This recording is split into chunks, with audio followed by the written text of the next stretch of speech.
भारत में जो विदेशी आक्रमण हुए, इनमें से आज हम आपको जो नादिर शाह ने जो आक्रमण किया था इस समय, जब भारत में या दिल्ली के तख्त पे जो मुगल बादशाह थे मोहम्मद शाह रंगीला के समय में जो आक्रमण किया था नादिर शाह ने, उसके बारे में आज हम सोचेंगे या बताएंगे।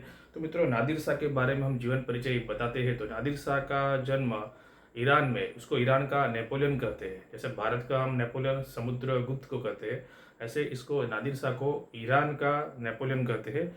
तो इनका जन्म ईरान में खुरासान में 1688 ईस्वी में फारस में हुआ था, मतलब बराबर है।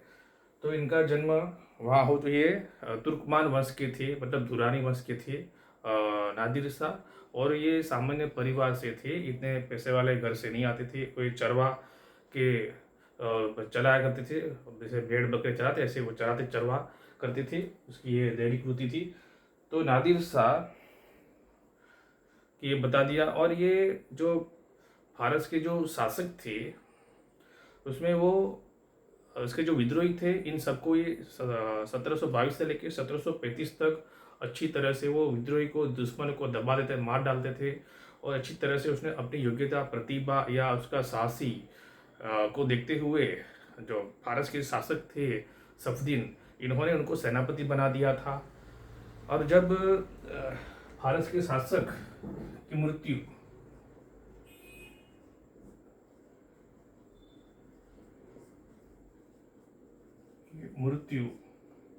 1736 में होती है, बराबर। तब फारस के शासक थे अंतिम सम्राट, उसकी मृत्यु 1736 में होती है। इसके बाद नादिर शाह फारस के वो शासक बन जाता है, या फारस का पूरी तरह से उसका नियंत्रण उसके हाथ में ही रहता है, और वो वहाँ का शासक या राजा बन जाता है नादिर शाह। बराबर, नादिर शाह के बारे में हम बता रहे हैं। इसको ईरान का नेपोलियन कहता है। अब इससे पहले हम भारत में जो दिल्ली में जो मुगल बादशाह थे, मैंने बताया कि वो कमज़ोर हो चुके थे, अयोग्य थे, शासन व्यवस्था उसकी चरमरा चुकी थी, जर्जरित हो चुकी थी, उसमें अब पहली जैसी प्रतिभा या केंद्र में कोई मजबूत ताकत नहीं बची थी मुगलों में। तो यह कि वो पतन की तरफ जा रही थी मुगल सत्ता धीरे धीरे करके, क्योंकि 1737 में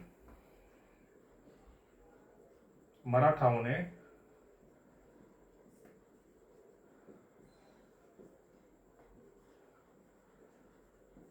मोहम्मद शाह रंगीला, ये नाम ही रंगीला है, तुम्हें कितने रंगीन मिजाज स्वभाव का होगा, उसको कैद कर लिया था, 3 दिन कैद रखा था, बराबर है। इसको कैद कर लिया था मोहम्मद शाह रंगीला को दिल्ली के ही किले में।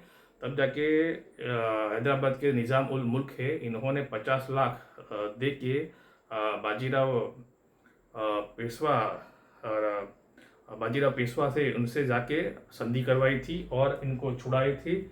और मराठाओं ने, पेशवाओं ने चंबल नदी से नीचे नर्मदा नदी के क्षेत्र को अपने अधिकार में कर लिया था, यहाँ की दिल्ली के जो बादशाह से इनसे छीन लिया था। ये सब सूचना किसको, नादिर शाह को मिल चुकी थी, कैसे वो धीरे धीरे करके मराठे दिल्ली में अधिकार कर रहे और मुगल बादशाह से दिल्ली के वो कितने कमज़ोर हो चुके थे।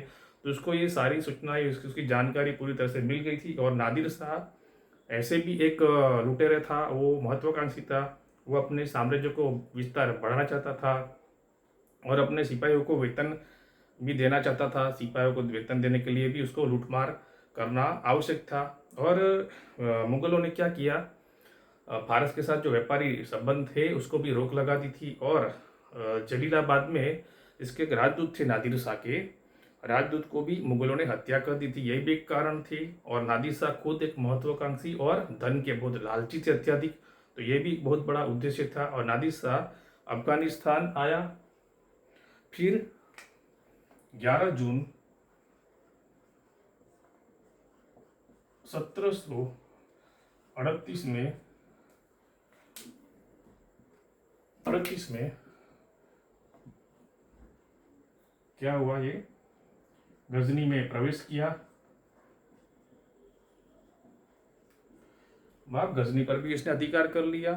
फिर 29 जून 1738 में क्या किया, 38 में क्या किया इन्होंने, काबुल पर भी अधिकार कर लिया और कब्जा, बराबर ही। अब देखिए कब्जा कर रहा है, बराबर। अब क्या कर रहा है ये, कटक के निकट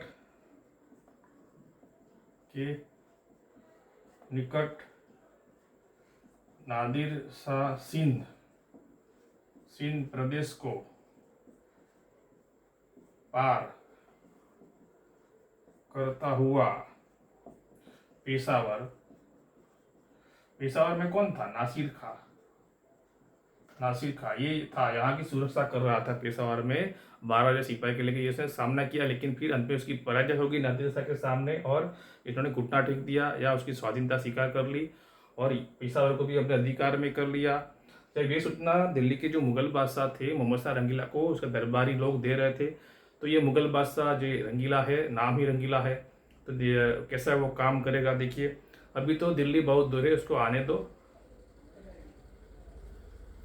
दो, कोई चिंता नहीं है, हम इधर ही बैठेंगे, आराम करेंगे। वो ऐसो आराम विलास में रहते हैं क्योंकि वो अत्यधिक सुंदर स्त्रियों से वो घिरा रहता था और दरबार में राजपाट के कामकाज में इतना उसको ध्यान देता नहीं था, क्योंकि वो अक्सर कभी कभी वो नंगे तन पे बिना कपड़े के, मतलब पूरे नंगा वो दरबार में आ जाता था। जनता के सामने भी दरबार में वो बिना कपड़े के घूमते थे और दरबारियों को भी बिना कपड़े के रहने के लिए कहते थे। मतलब जब बादशाह ही ऐसे दुर्व्यवहार, जो उसका नैतिक गुणों में कोई अच्छा ना हो, तो उसका शासन वो कैसे ठीक से चला पाएगा।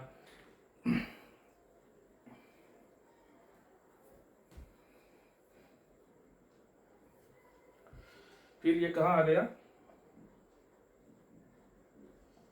लाहौर को भी जीत लिया। फिर पंजाब वर्तमान में पाकिस्तान में, आधा भारत में है। तो पंजाब तो होते हुए ये कहाँ आ गया,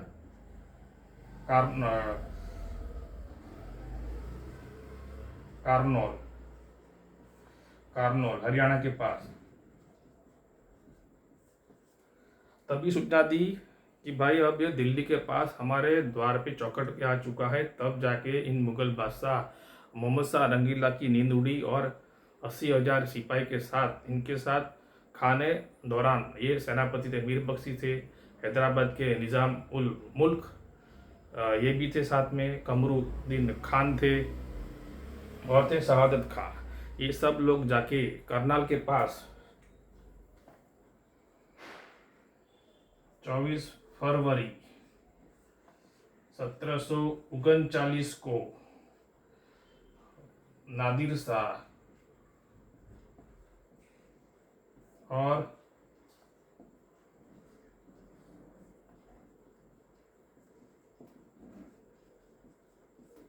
युद्ध होता है।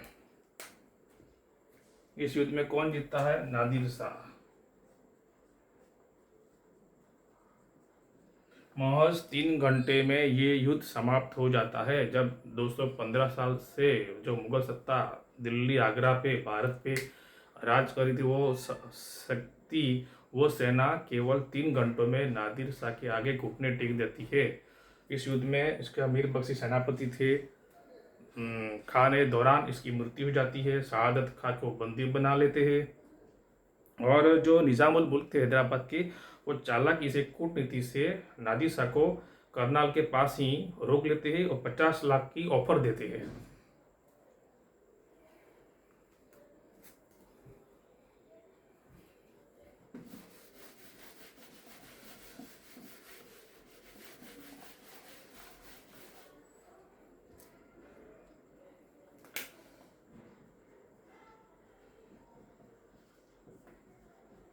की पेशकश करते हैं और मान जाता है। कौन, नादिर शाह। पहले 20 लाख वहीं देंगे, करनाल में देंगे। इसके बाद 10 लाख की 3 किस्तों में उसको, जब ये लाहौर, पेशावर और अफगानिस्तान चला जाएगा, तब जाके उसको पूरे पैसे वहाँ तक दे देंगे। ऐसे उसको शर्त रखी गई और शर्त ये मान भी गया नादिर शाह। लेकिन निज़ाम उल मुल्क की इतनी अच्छी काम से मोहम्मद शाह रंगीला बहुत खुश हो जाते हैं, दरबार में उसकी वाहवाही होती है, उसका मान गौरव बढ़ता है। तो ये जब देखता है कौन, शहादत खां, ये इसके दुश्मन था, ईर्षा करते थे निज़ामुल मुल्क से, क्योंकि ये भी मीर बख्शी सेनापति बनना चाहता था। इसको ये पद नहीं मिला तो इसको जेलसी हुआ, ईर्षा हुई। तो ये जाके नादिर शाह को वहाँ जाके बता देते हैं, कान भर देते या उसको भड़का देते हैं कि आप 50 लाख में संतुष्ट हो गए, इससे तो अच्छा है कि आप दिल्ली चलो, दिल्ली यहाँ से 100 किलोमीटर की दूरी पे है, तो आप वहाँ जाओगे, बहुत सारे खजाना पैसा मिलेगा, 2 करोड़ ऐसी राशि मिलेगी, मैं भी आपको कुछ पैसा दूंगा। तो नादिर साहब तो उद्देश्य यही था कि वो कैसे भी करके धन लेके वो ईरान जाए। इसको तो लालसा यही थी, खजाना लूटने आया था, लूट मार करने आया था पूरी तरह से। तो जब ये सूचना मिलती है तो ये दिल्ली की तरफ रवाना होते हैं। नादिर शाह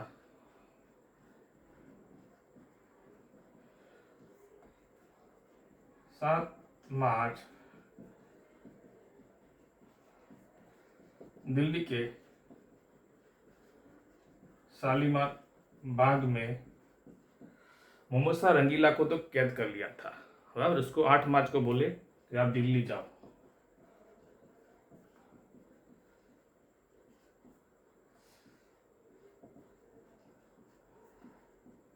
शाह रंगीला को, दिल्ली जाओ, मेरे आगता साख्ता के लिए, मेरे मान सम्मान के लिए, मेरे इतना अच्छा मान पान के लिए आप पूरी तरह तैयारी के समारोह कीजिए दिल्ली के लाल किले पे। और पूरे जो रास्ता है पूरी तरह से सोने चांदी से कारपेट से वो बिछा दिया था, चारों तरफ फूलों से वर्षा हो रही थी, और नादिर शाह बीच में चल रहे थे, तो दोनों तरफ बगल थे, दाएं और बाएं से उसकी सेना चल रही थी। ऐसा एकदम भव्य उसने स्वागत की तैयारियां की। और फिर इसके बाद 11 मार्च को जमा मस्जिद में इसको पूरी तरह से ये फरमाइश करवाया कि अब नादिर शाह दिल्ली का बादशाह है, और इसका खुतबा सिक्का पढ़वाए, और 57 दिन ये दिल्ली में रहा।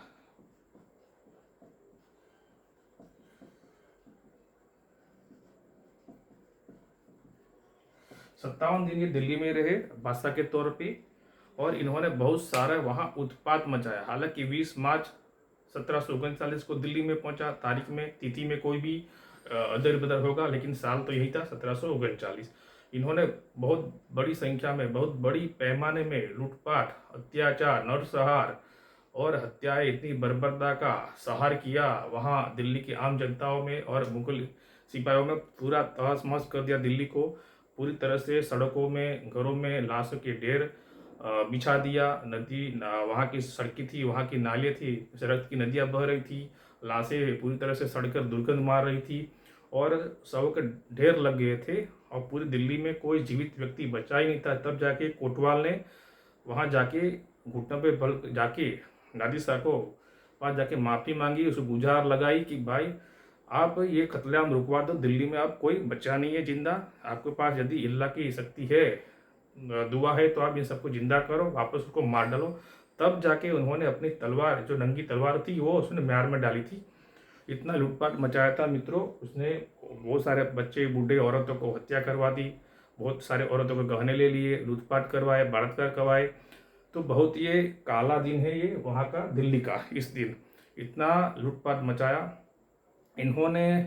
30 लाख नगद राशि ले ली, 1000 हाथी, 10,000 हाथी, 10,000 घोड़े, और बहुत सारे 100 हिजड़े, और उसके लेखपाल वाले और राजमिस्त्री, उत्तम लोहार जो कारीगर थे उसको भी ले लिए, और बहुत सारे सामान वो लेके, तख्ते ताऊस जो मयूर सिंहासन थे वो शाहजहां ने बनाया था वो ले लिया, कोहिनूर हीरा भी उसने ले लिया, बहुत सारा धन राशि लेके शहादत खां तो जब ये मालूम सूचना मिलती है कि इतना सब अत्याचार हत्याएं हुई, तो वो दुखी हो जाता है और आत्महत्या कर लेता है शहादत खां।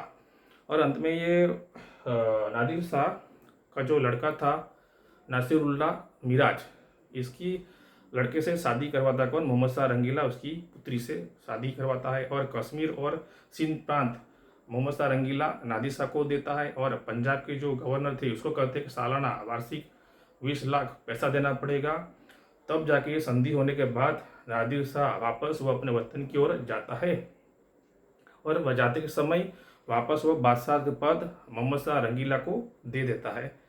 तो मित्रों, इस तरह से इतना लूटपाट हुआ था, इतना अत्याचार हुआ था 1739 में, जिसके तहत ही अंग्रेजों को ये मालूम पड़ गया कि अब केंद्र में कोई ऐसी शक्तिशाली सत्ता स्थायी नहीं है, दुर्बल हो चुकी है। और मुगलों की दुर्बलता उभर कर बाहर आ गई पूरी तरह से, और इसी का फायदा अंग्रेज आगे लेके, और 3 साल तक नादिर शाह ने अपनी प्रजा पे कर नहीं लेता। इतना बहुत सारा खजाना ये लूट के ईरान चला गया था नादिर शाह।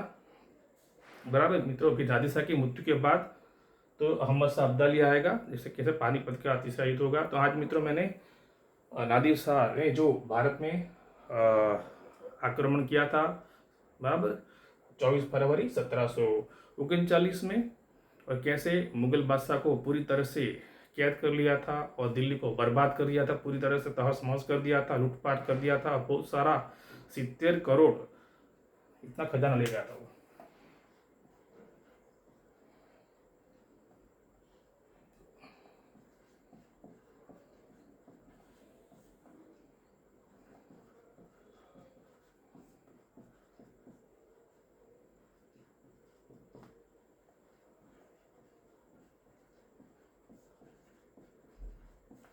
हाँ, 70 करोड़ का खजाना ले गया था।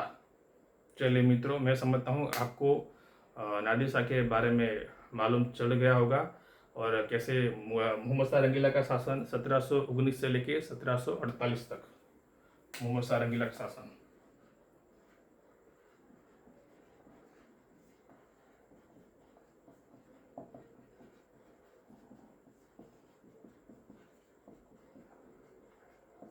शासन रहा 1719 से लेके 1748 तक, बराबर। ये मुगल बादशाह थे, मुगल बादशाह।